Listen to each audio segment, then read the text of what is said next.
دیکھو یہ جتنی بھی غلط چیزیں شیئر کی جاتی ہیں، جیسے کہ آپ نے کوئی سانگ شیئر کر دیا، کوئی غلط چیز آگے شیئر کر دی، اس کا کتنا بڑا نقصان ہے ایک مثال سے سمجھو۔ آپ کسی آدمی کا انتقال ہو جاتا ہے، اس کو قبر میں دفن کر دیا جاتا ہے۔ قبر میں جب وہ دفن ہو جاتا ہے تو اس کے پاس فرشتے آتے ہیں، اور فرشتے آ کے اس کو خوشخبری سناتے ہیں، بھائی مبارک ہو، ماشاءاللہ، سبحان اللہ، مبارک ہو، بہت بہت،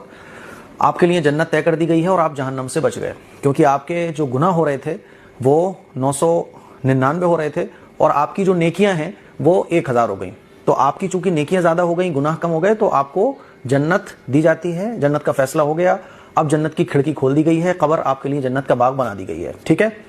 تھوڑی دیر کے بعد فرشتے دوبارہ آتے ہیں کہ آپ کے لیے جو جنت کا فیصلہ ہوا تھا نا وہ ریجیکٹ کر دیا گیا ہے، اب آپ کا ٹھکانہ جہنم ہے، اور جہنم آپ کے لیے طے کر دی گئی ہے۔ وہ کہتا ہے کیوں بھائی، ابھی کیا ہوا، ابھی اچانک سے فیصلہ کیسے بدل گیا؟ تو فرشتے اس کو بتاتے ہیں کہ وہ جو تم نے اپنی زندگی میں ایک گانا شیئر کیا تھا، وہ جو اپنی زندگی میں تم نے اپنے گانے کے ساتھ ایک ریل بنائی تھی، وہ اصل میں کسی نے شیئر کی،